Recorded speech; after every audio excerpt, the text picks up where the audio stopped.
¿Puedo hablar, Julio? Y ya estamos transmitiendo prácticamente. Ahorita vamos a cerrar esta parte, pero sí, Ok. Dale, por favor, la señal a Lucía, hace esa cuenta regresiva para que Lucía sepa exactamente cuándo empezar. claro, muy bien. Gracias, gracias.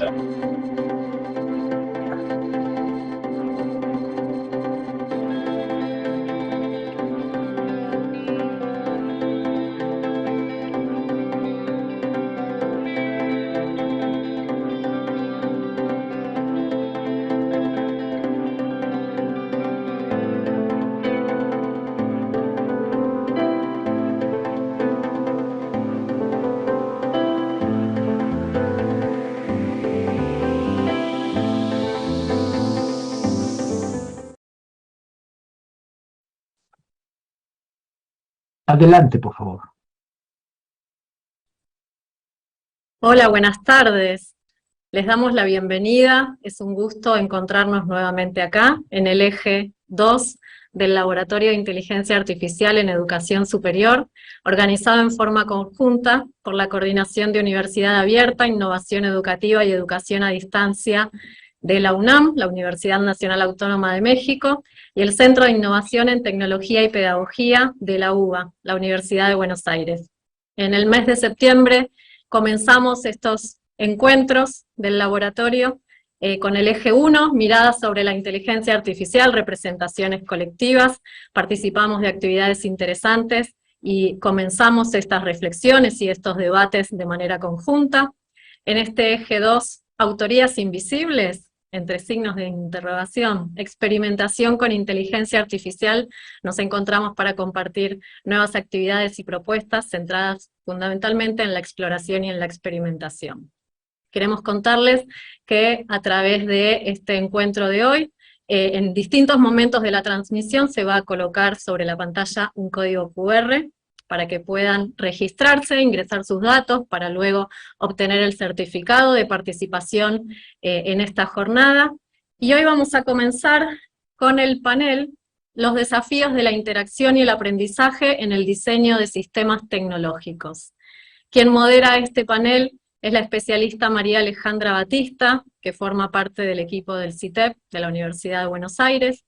Alejandra es licenciada en Ciencias de la Comunicación por la Universidad de Buenos Aires, es especialista en Educación y Nuevas Tecnologías por Flaxo, tiene estudios de posgrado en Género y Derecho en la Universidad de Buenos Aires y además de integrar el equipo del CITEP, coordina el área de capacitación del programa Uniservitate de CLAIS. Alejandra, bienvenida, adelante, todo tuyo.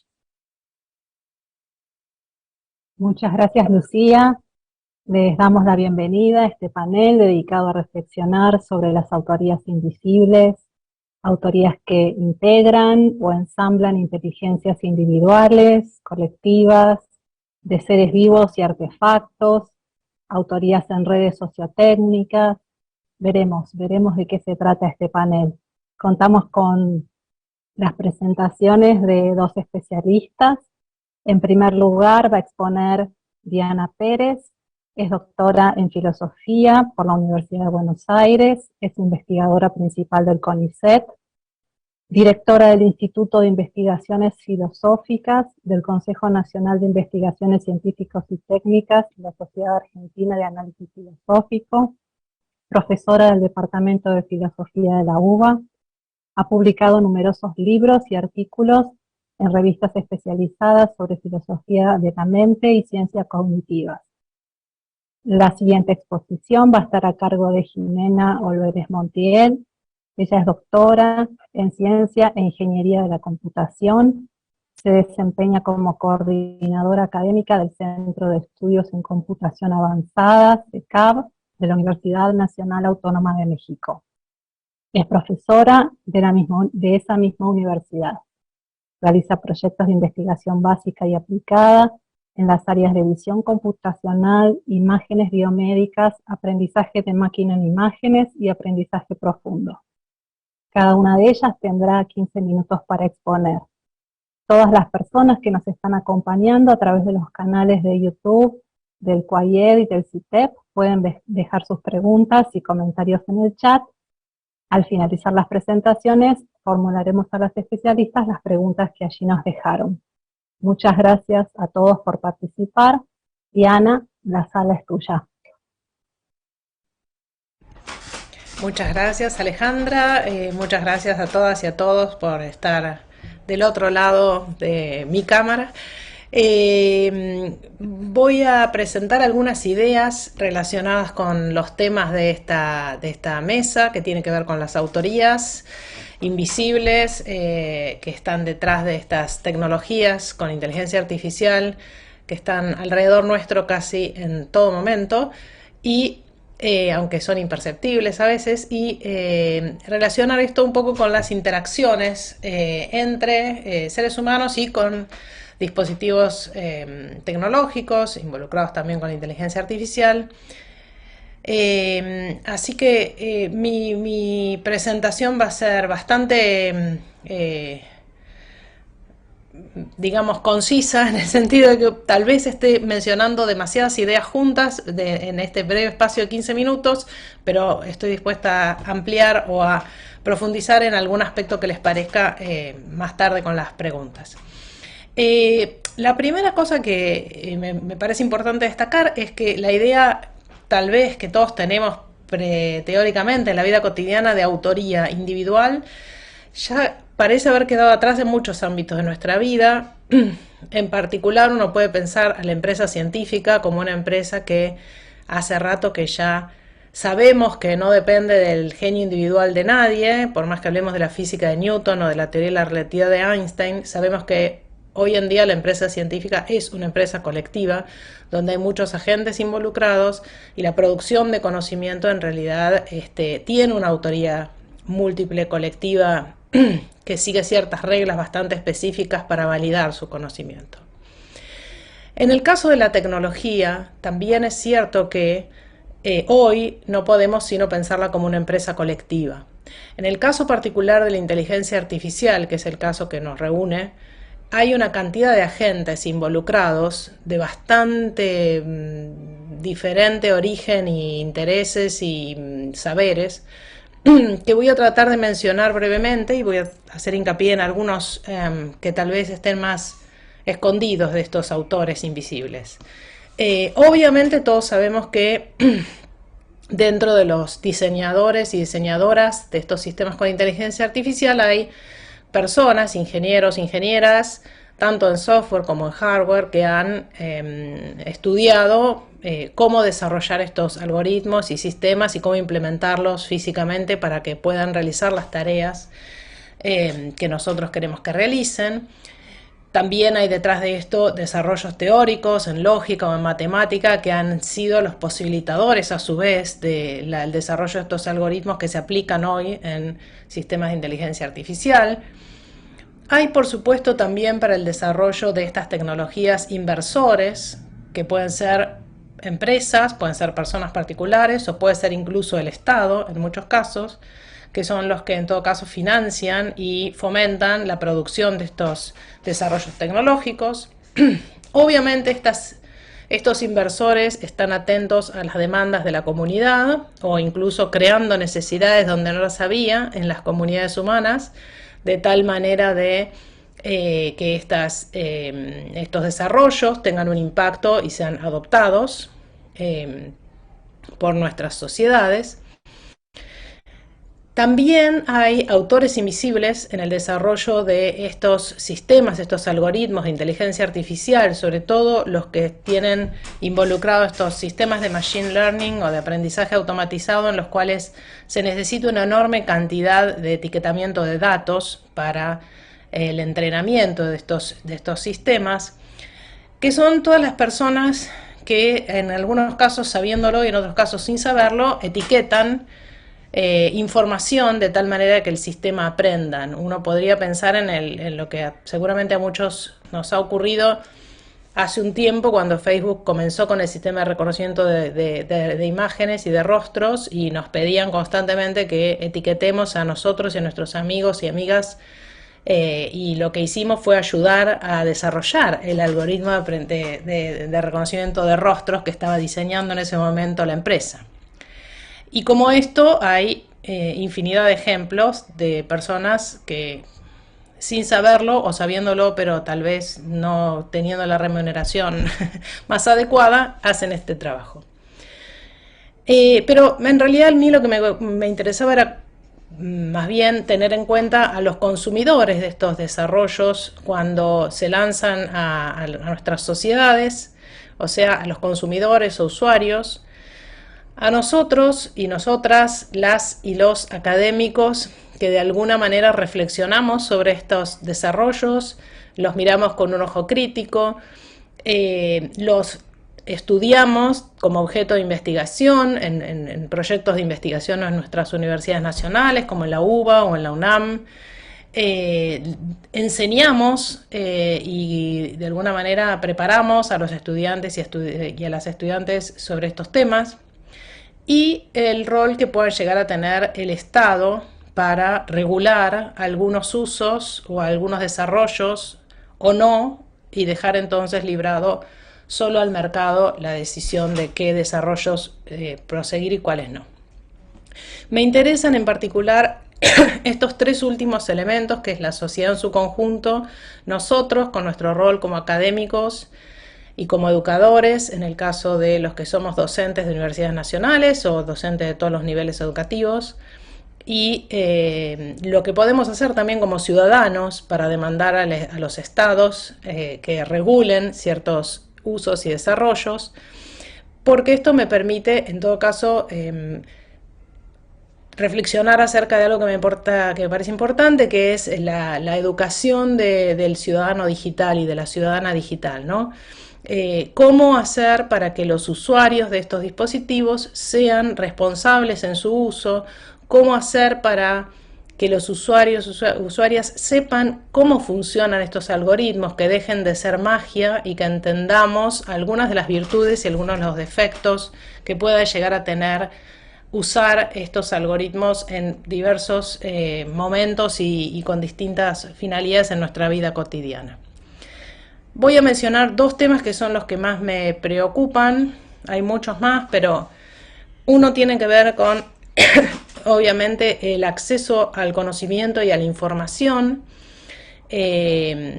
A través de muchos de estos sistemas tenemos mucha información que se nos brinda constantemente, tal vez yo diría un exceso de información disponible a nosotros, y parte de lo que resulta complicado hoy en día es poder reconocer qué información es valiosa o no, qué información está validada o no, qué información es una información que viene de una fuente responsable, y parte de lo que creo que es importante es que aquellos que tenemos alguna función educativa en algunos niveles educativos, colaboremos en la generación de conciencia respecto de cómo seleccionar la información que se nos brinda a través de algoritmos digamos, en todos los buscadores hay algoritmos que nos orientan en la búsqueda hacia cierta información y no a otra. Hay ciertas páginas que son más confiables que otras respecto de lo que presentan al usuario o al lector. Entonces me parece que uno de los temas que es importante es educar en lo relativo al reconocimiento de la calidad de la información que uno puede encontrar y dónde buscarla y cómo buscarla. Y la otra cosa que me parece importante tiene que ver con generar conciencia acerca de las formas de interacción humana tecnológicamente mediadas, como esto que estamos haciendo hoy, de estar interactuando a través de este sistema de videoconferencias, una plataforma, las interacciones en redes, en chats, en aplicaciones varias, etc.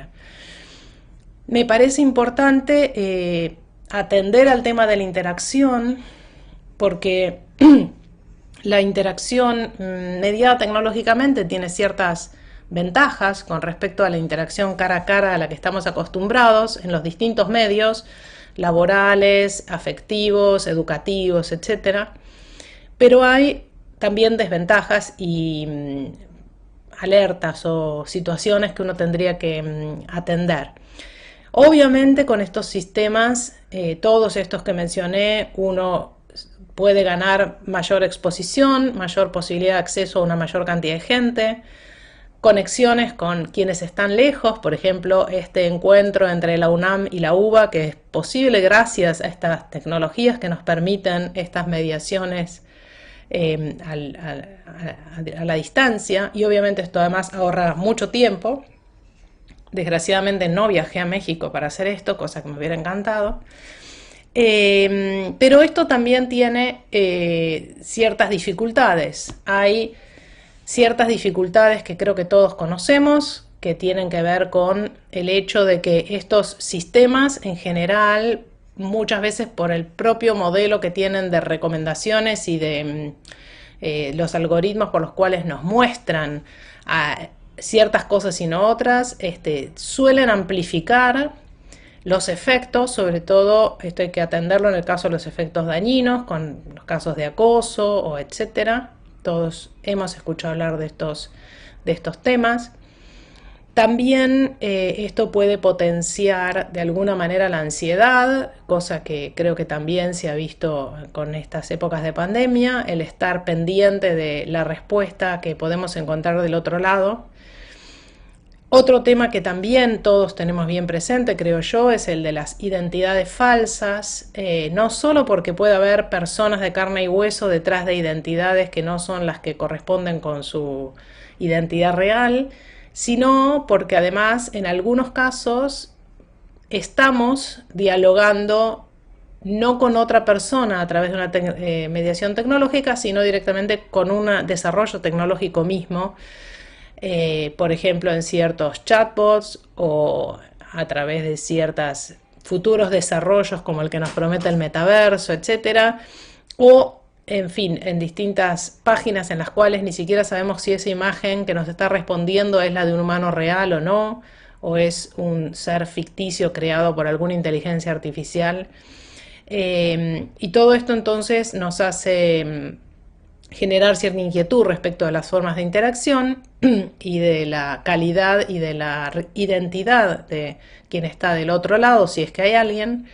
Y finalmente, me parece que hay ciertos elementos que tienen que ver con las formas básicas de interacción humana que suponen la activación de ciertos sentidos.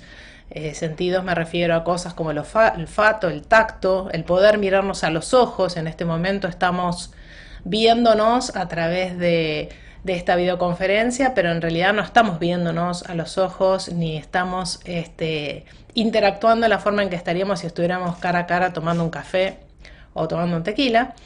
Y entonces ciertos elementos constitutivos de nuestras formas humanas de interacción básica, por ejemplo, la velocidad de respuesta, el hecho de que a veces tenemos un delay o tenemos que se corta la imagen, por ejemplo.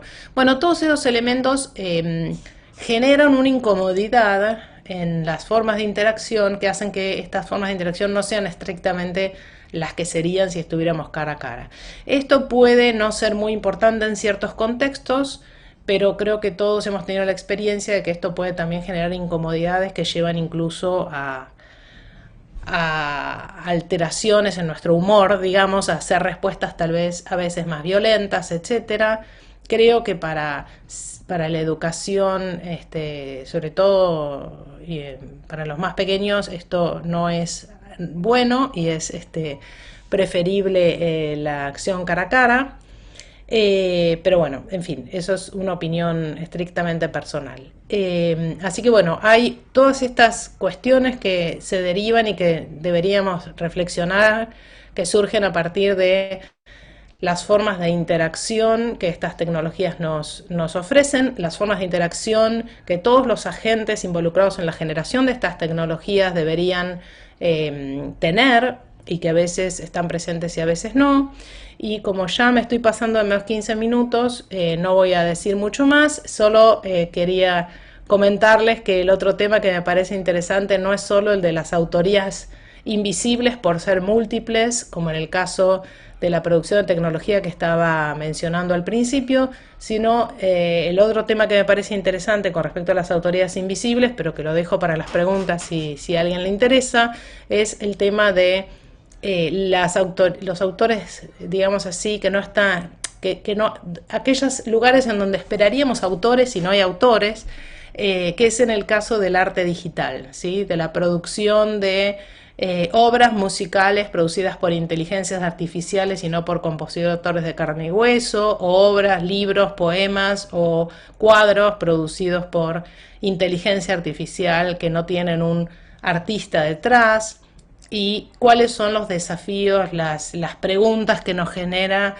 ahora el hecho de que haya fenómenos artísticos sin artista, y haya una desaparición entonces de ciertas autorías que ya ni siquiera son invisibles, son inexistentes, y que generan una serie de preguntas que por lo menos a mí me parecen muy interesantes. Pero como ya me estoy pasando del tiempo, les agradezco haberme escuchado hasta acá y quedamos conectados para las dudas, preguntas y ampliaciones.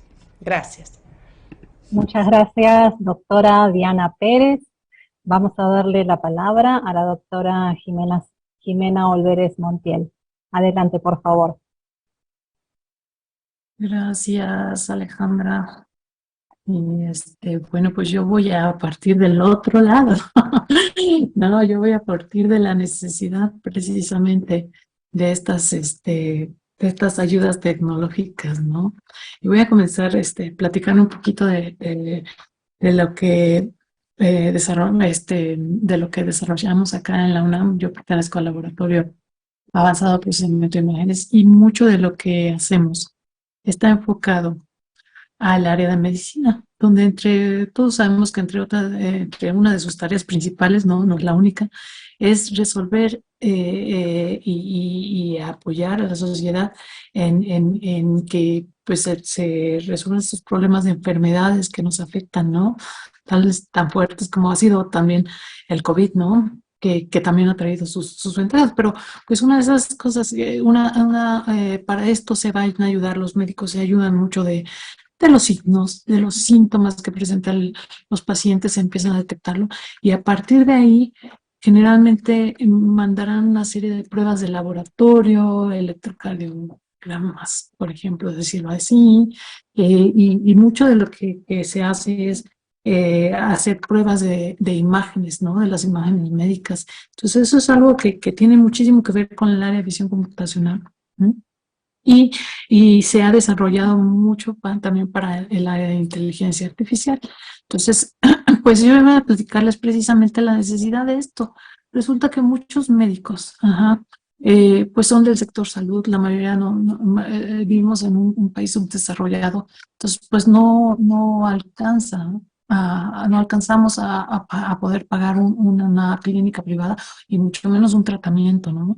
Digo, es un porcentaje muy pequeño el que puede acceder al área del sector privado, y pues obviamente los costos son mucho más altos para los pacientes, ¿sí? Entonces, pues a últimas veces se ha visto muchísimo la necesidad de que este mercado crezca, el área de imágenes, que se han aumentado muchísimo los datos en esta área de imágenes médicas, y pues por otro lado, los médicos también, pues como se ayudan de esto, tienen que estar analizando constantemente, revisando toda esta información, y por lo mismo pueden tener muchos problemas en el ámbito de que pues a lo mejor un día un doctor de acuerdo a la imagen que está viendo, los signos y síntomas, diagnostica una enfermedad, o al otro día probablemente no lo diagnostique correctamente. Ahí influyen muchas cosas, ¿no? Muchas cosas como son el cansancio, el estrés, cómo te encuentres en el estado de ánimo simplemente, ¿no? Entonces se ha visto que la ayuda de la computadora ha ayudado, ha mejorado en el sentido que ofrece menor variabilidad dentro de estos tiempos. La parte que se dedica al estar viendo y detectando pues no sé, estructuras o ciertas cosas especiales han apoyado muchísimo a que este desarrollo, este tratamiento, este diagnóstico sea más rápido, ¿no? Entonces, pues es importante por lo mismo tomar en cuenta todo esto, ¿no? Además de que el número de imágenes médicas que está creciendo de una manera súper acelerada, ¿no? Simplemente, esto estoy trayéndoles, no encontré mi lámina última, pero esto es simplemente la cantidad de imágenes que se han analizado en el mercado, ¿sí? Y aquí estoy hablando de diferentes imágenes, puede hacer que son imágenes de ultrasonido, de tomografía, resonancia magnética, de microscopía, ¿no? De microscopía electrónica, dermatoscopía, eso es de las lesiones dermatológicas, eso es algo que se utiliza muchísimo últimamente, y la medicina nuclear. Entonces, por eso mismo es que, pues, el área de imágenes médicas está solicitando cada vez más que la tecnología se utilice para apoyar a esta comunidad, ¿no? Para apoyar a la comunidad médica y obviamente, todos estos desarrollos deben de ir de la mano, ¿no? De la mano de los clínicos que son los que tienen el conocimiento, ¿vale?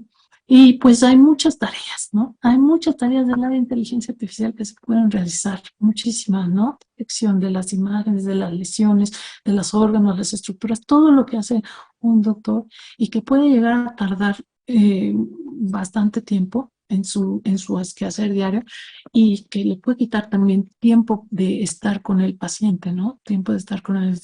Y no sería cuando ya estamos hablando de un procesado de gran escala, que era lo que les comentaba, esto está creciendo de una manera exorbitante en todo el mundo, ¿no? Entonces, por lo mismo es importante generar estas herramientas de apoyo, ajá, que después, más adelante, ayuden a predecir esta afectación dentro de una población, ¿no? A generar un tratamiento adecuado y también, de alguna manera, estar preparado para nuevas adversidades. Día con día están surgiendo más enfermedades que antes no afectaban y que pues ahora de repente sucede, ¿no? Digámoslo así, como sucedió con el COVID, ¿no? Nadie esperaba que fuéramos a estar tanto tiempo encerrados, o ahora, no sé, acá en México está creciendo muchísimo la cantidad de pacientes que están presentando la viruela del mono, ¿no? Entonces, pues eso también, esos apoyos tecnológicos le van a ayudar al doctor a desarrollar este tipo a que él tenga más tiempo para estar con el paciente y menos tiempo en estar viendo todas estas pruebas y encontrando los patrones que necesitan, ¿no? Básicamente es algo así. Y pues bueno, obviamente para poder hacer esto se ha ayudado tanto de algoritmos, de crecimiento del hardware, de los datos ahí están, ¿no? Que están creciendo muchísimo y pues día a día están surgiendo cada vez más artículos que estén en relación con estos apoyos, ¿no? Con estos apoyos a la edad, al área médica, ¿no? Y bueno, pues precisamente por eso es que nosotros hemos realizado, bueno, desde hace mucho ya estamos haciendo este tipo de ayudas.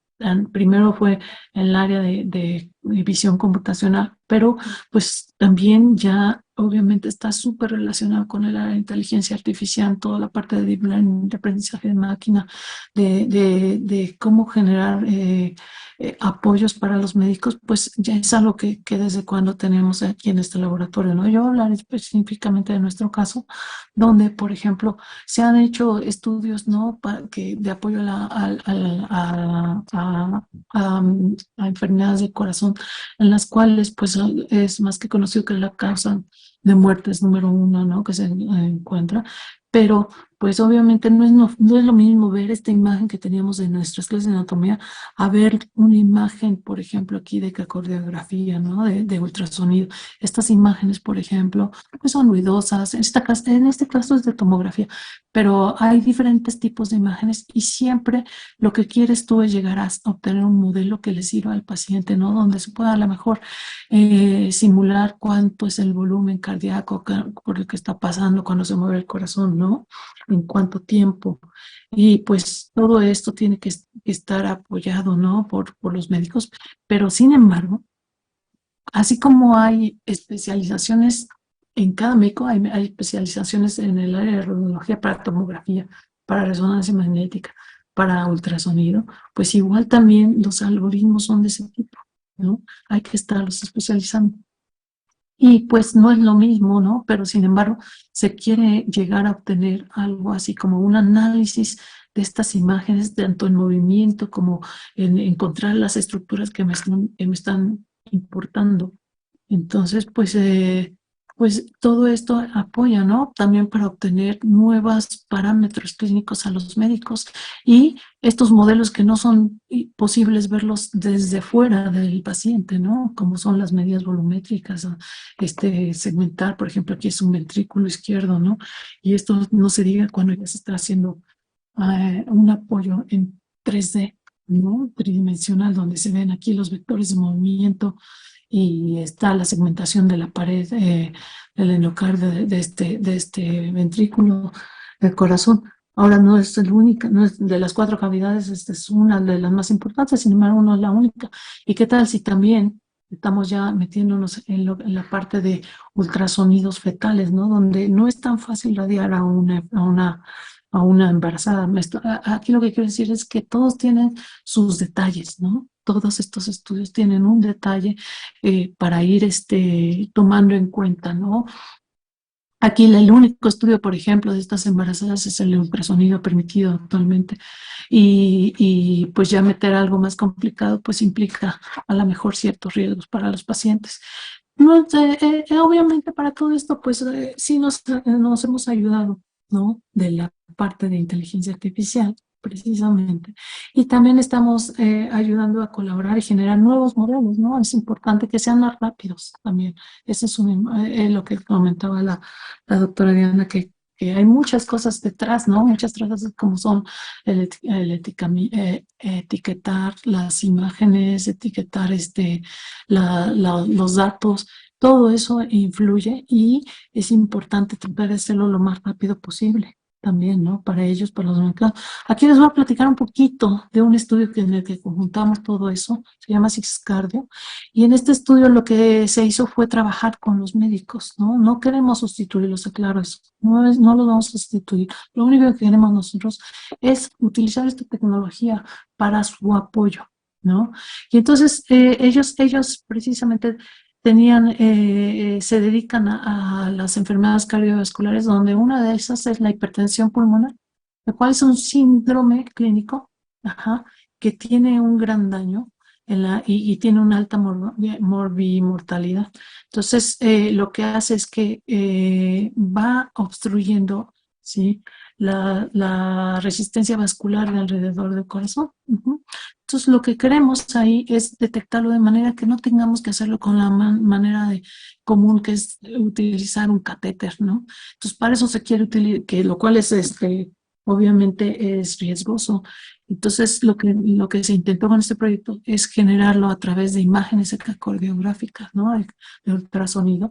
Y precisamente para estos análisis que se van obteniendo de estas imágenes, pues, se utilizan herramientas de inteligencia artificial, ¿no? Donde una de esas muy importante es la segmentación de las cavidades para poder hacer mediciones, para poder ver cuánto se está cambiando en el tiempo, para poder hacia dónde está el flujo cardíaco, el flujo sanguíneo, por ejemplo, ¿no? Y pues en este proyecto, por ejemplo, se hicieron muchísimos estudios, se tomaron más de una red convolucional, como de lo que decían, ¿no? Que se están usando muchísimo para la inteligencia artificial. Pero no nada más eso, sino también pues se han desarrollado más métodos para ver hacia dónde está yendo ese flujo cardíaco, hacia dónde se están moviendo las paredes. Es más que conocido que en un infarto isquémico, pues no se infarta todo el ventrículo, ¿no? Sino nada más una parte del corazón. Entonces, el detectar en dónde está sucediendo ese problema es muy útil para los médicos para saber si realmente merece una operación abierta o no ese paciente, ¿no? Si se puede diagnosticar se puede tratar únicamente con medicina.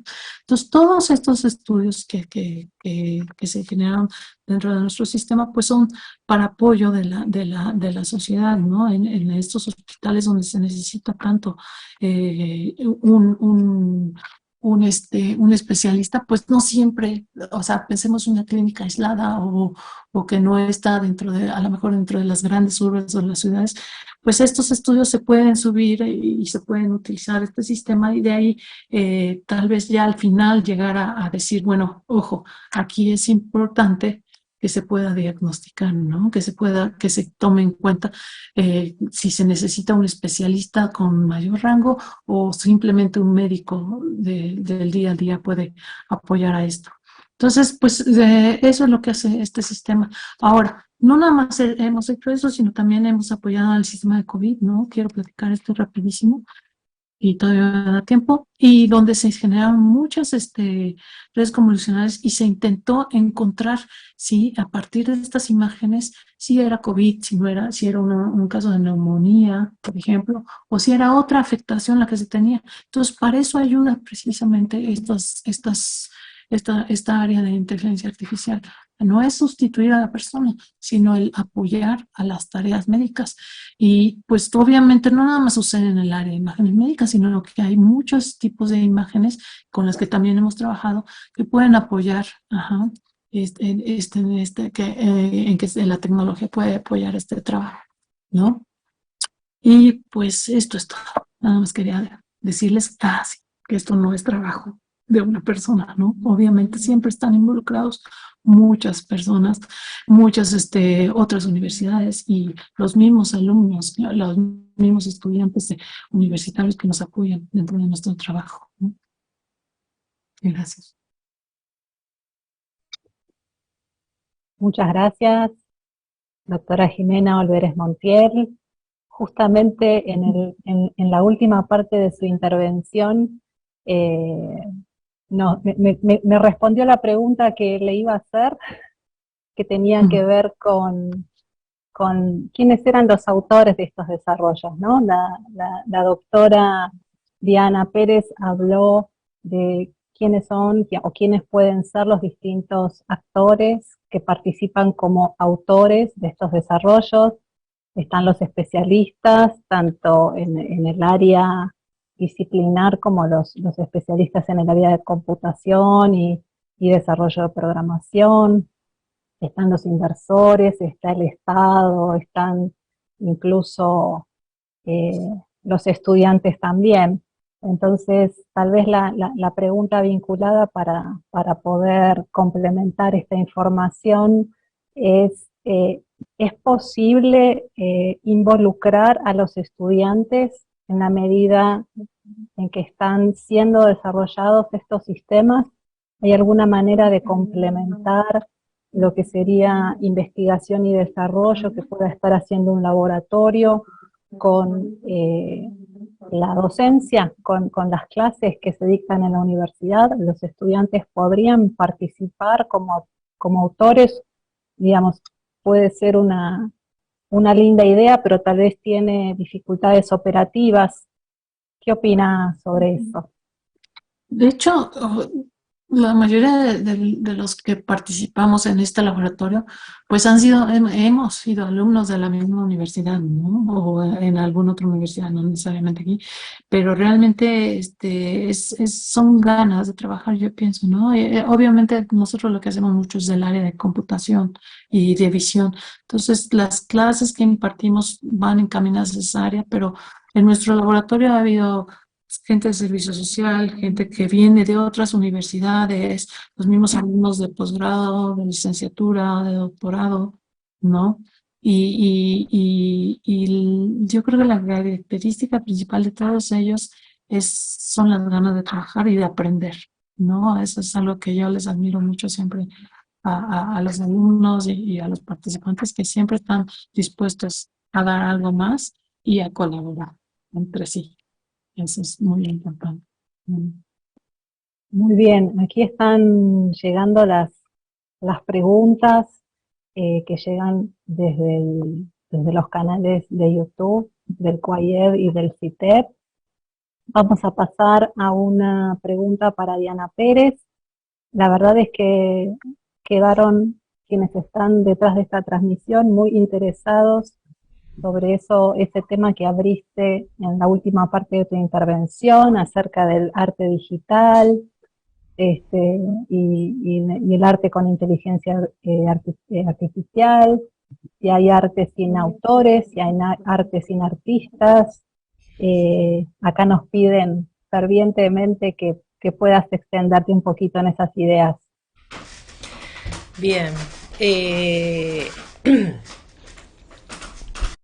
Bueno, es un tema para empezar muy complejo.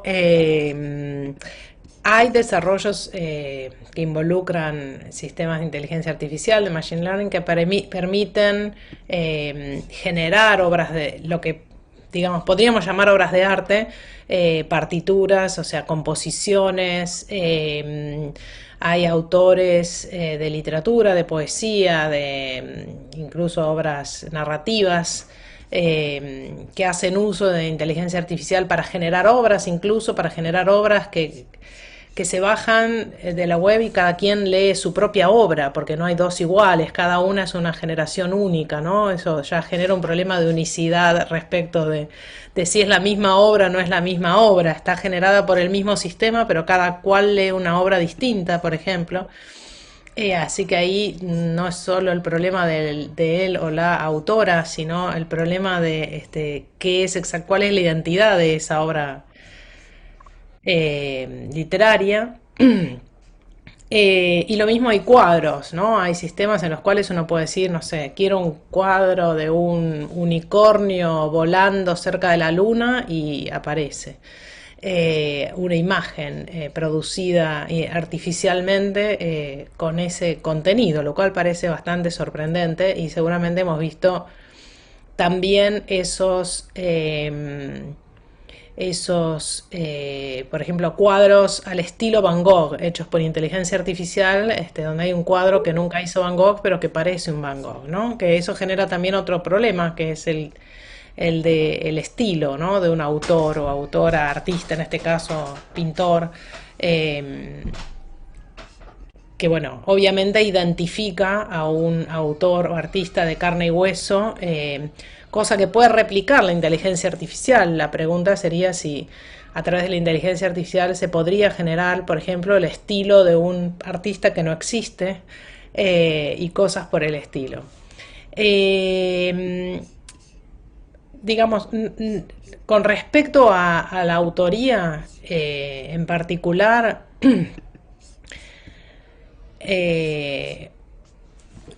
obviamente el tema es sumamente complejo.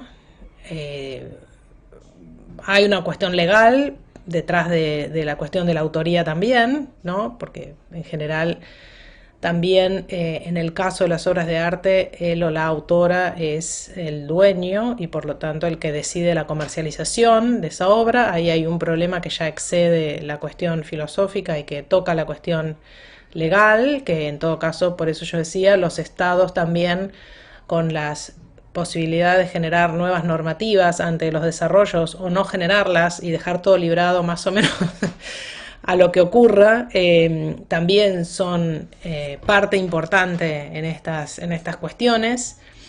Y por supuesto también se generan situaciones lamentables, ¿no? No sé si por ahí leyeron el ejemplo reciente de a un señor dueño de un dibujo de Frida Kahlo que decidió quemarlo para generar 1000 tokens de estos que se pueden vender como obras originales de arte. Entonces hay muchísimos problemas y muchísimas preguntas que uno puede abordar desde la filosofía, que es mi área de especialización, pero que tiene sin duda aristas que van mucho más allá de la reflexión filosófica, que tiene que ver con cuestiones, como decía recién, legales, cuestiones que tiene que ver con la posibilidad o no de cambiar no sé si cambiar el ritmo por ahí un poco fuerte, pero generar nuevos movimientos artísticos tal vez, y bueno, nada, que dejan planteada la pregunta de si realmente por medios de las tecnologías que hoy llamamos de inteligencia artificial, se puede generar una obra de arte disruptiva, diría yo, ¿no? En el sentido de que de alguna manera los grandes maestros y maestras a lo largo de la historia de las artes han sido los que han generado algo que era distinto de lo que había antes. La originalidad parece estar ligada de alguna manera a nuestra idea de lo que es el arte. Y claro, los sistemas estos de aprendizaje automatizado, etcétera, en general son conservadores, replican lo que ya existía, reconocen lo que ya estaba, encuentran la regularidad en lo existente, pero no generan cosas diferentes a las que ya había, no hay novedad. En ese sentido, o la novedad es aparente, no es... digamos, uno podría preguntarse, bueno, ¿podría con inteligencia artificial surgir una vanguardia como las que surgieron a principios del siglo XX y fines del XIX? En fin, no sé, son todas preguntas que por supuesto quedan pendientes, planteadas y que también en parte dependerán de cuestiones empíricas como es cómo de hecho se van a desarrollar estos sistemas, que en realidad son un enigma todavía. De momento tenemos algunas cosas con las cuales pensar.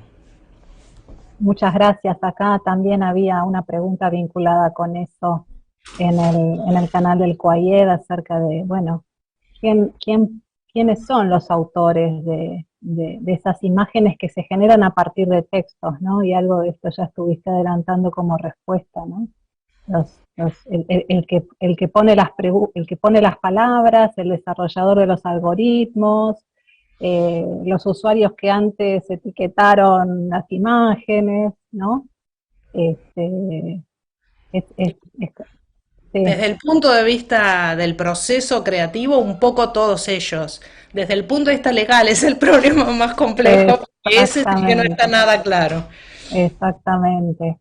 Bueno, muchas gracias. Y ahora pasamos del arte a las imágenes médicas, imágenes con distintos usos, con distintas apropiaciones. Aquí hay una pregunta para la doctora Jimena acerca de cómo es recibida esta tecnología en los ámbitos clínicos y tal vez vinculada con ella o para ampliar sería qué se necesita promover en los estudiantes que serán futuros profesionales, desarrolladores de esta práctica, cómo necesitamos prepararlos para trabajar con estas tecnologías de ahora en más. A ver, me quedé pensando, bueno, los estudiantes, la mayoría de estas tareas, sí, como decía la doctora Diana, y estoy hablando del área médica, ya son tareas que hacen los médicos, ¿no? Ya son tareas que hacen los clínicos, están en el día a día. Entonces, mucho fue, voy a hablar desde mi experiencia, ir tocando puertas, ¿no? Y decir, puedo hacer esto, mis sistemas podrían apoyarte en esto, ¿sí? Y curiosamente, digamos, 2010, estoy hablando, por esos años, había mucha resistencia, ¿no? Como que no era tan fácil creer que podías desarrollar un algoritmo de apoyo de parte de los médicos. Ahora, no sé si fue también por las épocas que pasamos, ¿no? De encierros, de que los médicos pues tenían que ver a los pacientes, muchos pacientes que los vieron por Zoom y todo eso, pues se desarrolló mucho esta parte digital, ¿no? Esta parte digital donde pues dejar en manos de otras tareas que eran muy repetitivas, ¿no? Muy repetitivas para ellos. Entonces eso ayudó muchísimo y como que ha creado mucho la conciencia de que es necesario colaborar, ¿no? Y colaborar es como que yo siento que en esto es la clave, ¿no? Porque eso también te puede ayudar a generar las regulaciones de las que estamos platicando, te puede ayudar a entender del otro lado qué es para él a lo mejor un tumor, qué es para mí simplemente una mancha que estoy viendo en la imagen, ¿no? Y por qué es importante, ¿no? Entonces, la colaboración es una parte importante si quieres realizar en esta área, ¿no? Si quieres hacer proyectos en esta área, yo pienso siempre ir de la mano de los expertos, no, no dejarlo tú solo, ¿no? Entonces, y también de parte de los expertos decir, pues sí, necesito y esto me va a ayudar, ¿no? A hacerlo, no sé, a ver algo que a lo mejor yo no había detectado antes o que estoy cansada y ya no quiero hacerlo ahorita y me lo va a dar en 2 minutos o 1 minuto, eso es algo que puede apoyar, ¿no? ¿Sí? Entonces yo creo que va por ahí, ¿no? Obviamente los del área de computación pues estudian esa parte, los del área de medicina van a estudiar su parte de cómo tratar a los pacientes, pues así. Entonces, pero todo eso se complementa, y no le cuentas en una de las aplicaciones que apoyan a los diagnósticos, a los tratamientos, a los seguimientos, ¿no? Médicos. Entonces es colaborar finalmente. Claro, porque en definitiva quienes más se sientan, entre comillas, dueños del proyecto, lo van a impulsar, lo van a desarrollar, Claro. lo van a defender, lo van a Claro. extender, ¿no? Es muy interesante esa visión. Acá hay otra pregunta para ti. Dicen en el chat, muchas gracias por presentar los variados usos de la tecnología en el arribo de diferentes estados de morbilidad. ¿Tiene alguna referencia acerca de la extensión del uso de inteligencia artificial en el terreno de la investigación microscópica? Y entre paréntesis aclaran reconocimiento de patrones histopatológicos, conteo de figuras de mitosis, análisis de cultivos bacteriológicos. A ver si hay desarrollos en ese sentido. Hay muchísimo, sí, hay muchísimo. De hecho, yo tengo una colega, si quiere después pásame los datos de la persona y le puedo referir con ella que precisamente hace eso, ¿no? El área de microscopía, ¿no? El área de microscopía es todavía otra de las modalidades de imágenes médicas precisamente. Y nosotros también hemos hecho, hemos hecho desarrollos encaminados a detectar las neuronas en ratones, ¿no? Eso es una manera de estudiar el cerebro porque se parece un poco al comportamiento de nuestras neuronas, ¿no? Hay varios diferentes organismos que tienen un comportamiento, dependiendo de lo que estés buscando, similar al de nuestras neuronas. Entonces, también hemos tenido colaboradores con el área de fisiología celular, ¿no? Del Instituto de Fisiología Celular aquí en la UNAM. Pero bueno, en específico lo que me estaba diciendo de histopatología, pues sí hay mucho desarrollo también, ¿no? Y gente que está dedicando únicamente a aplicar la inteligencia artificial en esa área, ¿no? Entonces sí hay bastante. Yo puedo darle el contacto a la persona si está interesada. Muy bien, muy bien. Tenemos una última pregunta porque ya estamos llegando al fin del panel. Es una pregunta que te hacen también a ti, Jimena, que tiene que ver con, dice, mi pregunta es sobre la confidencialidad en el manejo de la información médica y la privacidad como insumos de la inteligencia artificial y con la accesibilidad en el uso de los resultados en la industria que ya tiene costos recientes. Me parece que por ahí esta es una buena pregunta para que tanto Jimena como Diana puedan dar su parecer, ¿no? El tema de la privacidad, de la confidencialidad, del uso de los datos para seguir haciendo desarrollos. No sé si Jimena quieres empezar tú. Sí, gracias. Bueno, yo creo que es un punto muy delicado. Es importante que se trate definitivamente dentro de los hospitales mismos para poderte apoyar con estos datos, pues es importante también generar protocolos o procesos en los cuales estos datos se hagan anónimos, ¿no? De cierta manera sean anónimos. Y entonces ahí es donde entran en juego no nada más el área de computación para borrar los nombres o borrar la edad o lo que quieran, ciertos datos que no es necesario utilizar, sino también tener comités de ética, ¿no? Y muchas veces hay estudios que se han detenido por eso, ¿no? La parte de que no está muy claro cómo regular esta compartición de los datos, ¿no? Entonces, sí, es un punto muy importante que pues ahora como se ve que hay que colaborar, pues se está desarrollando más, ¿no? Pero si hacia adentro de los hospitales era complicado, ahora imagínate hacia afuera, ¿no? Cuando ya estás hablando con una institución de educación o instituciones que pueden ser privadas, pues es mucho más, más delicado, ¿no? Exactamente. Diana, Sí, bueno, coincido con Jimena. En realidad el tema de la privacidad de los datos en todos los desarrollos de inteligencia artificial, por supuesto los datos médicos son sensibles, pero hay otros datos también que son sensibles y no hay en nuestro continente, hasta donde yo sé al menos, regulaciones al respecto. La Comunidad Europea obviamente está avanzando con la cuestión esta de la regulación en general, distintos aspectos éticos de la inteligencia artificial, y la privacidad de los datos es uno de los temas centrales donde se está intentando regular para garantizar esta anonimidad que dice Jimena. Eh, Porque a su vez el no acceso a los datos para el entrenamiento de estos sistemas también genera la no posibilidad del desarrollo. Entonces es un tema muy complejo. Sin duda, como decía Jimena, es conveniente, ahí voy a hacer la defensa del gremio, la presencia de también gente que se dedique a la ética, como decía ella, comités de ética que incluya obviamente especialistas en el área médica, pues, para el caso de las imágenes, gente de computación, pero también gente que se dedica a la ética de la investigación y de bioética, filósofas y filósofos.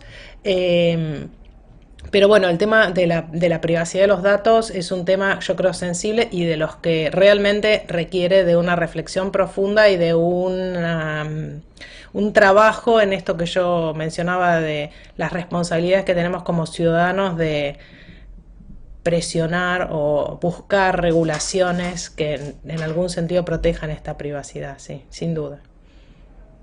bueno, muchas gracias Diana Pérez, muchas gracias Jimena Olveres Montiel. Ha sido un panel muy rico, con mucha información, con mucha generosidad en las reflexiones. Nos quedamos pensando porque son desarrollos críticos que esperamos que no se desarrollen en su fase más riesgosa, sino en sus amplias posibilidades para que podamos aspirar a sociedades más inclusivas, más democráticas, que las personas tengan acceso a la salud, porque menciono este caso porque lo vimos específicamente con el panel, con la presentación de Jimena. Muchas gracias a las dos, gracias a las personas que están en el chat. Nos queda una última parte para cerrar este espacio de intercambio. Volvemos a Lucía Gladkov, que nos va a comentar cómo continúan las actividades que tenemos pensadas para todos ustedes. Muchas gracias, Alejandra. Agradezco también, por supuesto, a las especialistas que compartieron con nosotras sus nociones y bueno, y nos quedamos pensando, reflexionando y con lindos interrogantes también para seguir abordando y para seguir experimentando, que es lo que nos propone este eje 2 de autorías invisibles. Justamente algunas de las herramientas y algunos de los sistemas que estuvieron mencionando las especialistas, nos proponemos empezar a explorarlos y poder ponerlos en uso, en primera persona. Y es por eso que en este eje 2 vamos a continuar con sesiones de exploración. ¿A qué nos referimos con sesiones de exploración? Bueno, van a ser encuentros sincrónicos, también organizados por Zoom, donde vamos a abordar distintas temáticas a partir de especialistas que nos van a acompañar a explorar y experimentar con herramientas y tecnologías de inteligencia artificial de distinto tipo. Les vamos a mostrar la agenda para que puedan ya, quienes aún no se inscribieron, empezar a inscribirse, ir a buscar la información adicional, y la vamos a compartir también en el cierre de este encuentro. las primeras sesiones van a ser los días miércoles y comienzan mañana. Estas sesiones de exploración van a durar todo el mes de octubre, comienzan en el día de mañana. 2 de ellas van a consistir en 3 encuentros y una de ellas en 2 encuentros por Zoom. La primera sesión de exploración que comienza mañana a las 10 horas de México y a las 12 horas de Argentina es Narrativas de Futuro, exploración de world building, ucronías y producción de imágenes con inteligencia artificial. Va a estar a cargo de la diseñadora María Laura Ruggiero, de la UBA, y del doctor Rodrigo Iglesias. Y lo que proponemos en estas primeras sesiones va a ser trabajar sobre una técnica de diseño, que es el world building, para poder pensar, diseñar en posibles futuros ficcionales o alternativos. Y como parte de esta metodología en la que estos referentes nos van a acompañar, vamos a ir generando también imágenes con herramientas de inteligencia artificial que puedan acompañar esta narrativa de futuros que queremos diseñar, esta narrativa de futuros que estamos imaginando. Entonces vamos a trabajar ahí un poco en la exploración con estas herramientas y las vamos a analizar de manera colectiva, facilitada por los especialistas que van a estar llevando adelante la propuesta. La segunda sesión de exploración se llama Cómo entrenar a tu Machine Learning, y ahí lo que vamos a hacer es intentar familiarizarnos con este concepto, poder comprender las lógicas del Machine Learning, para poder también ponerlo en uso a partir de diferentes aplicaciones que nos van a permitir darnos cuenta de que el Machine Learning aparece en juego en muchos momentos de nuestra vida en el día a día, y que para poder ponerlo en uso y entrenarlo y programarlo no es necesario contar con habilidades de desarrollo de código, sino que vamos a analizar algunos ejemplos y vamos a trabajar con algunos ejemplos que nos permitan poder crear un juego, vamos a ver algunos ejemplos de redes neuronales, etc. La tercera sesión es robots de servicios, comportamientos reactivos. Va a estar facilitada por el doctor Jesús Savage Carmona.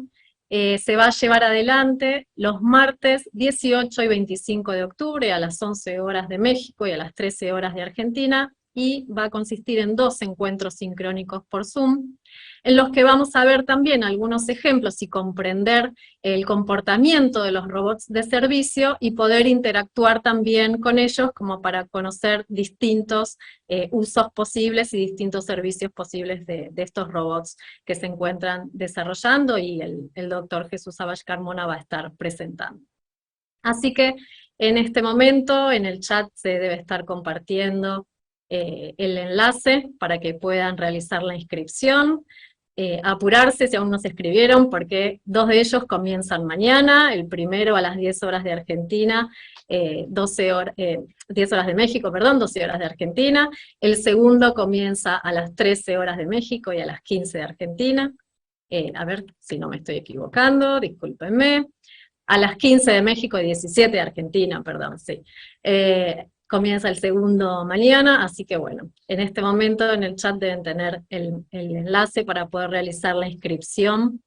Les agradecemos muchísimo por estar en este encuentro, agradecemos a las especialistas, gracias también a Alejandra como moderadora de este espacio, y les agradecemos por supuesto a quienes están participando del encuentro y a quienes están visualizando también de manera sincrónica posterior a este panel. Bueno, el eje número 2 queda inaugurado a partir de este panel que nos deja pensando, reflexionando, y ahora las y los invitamos a experimentar. Muchas gracias.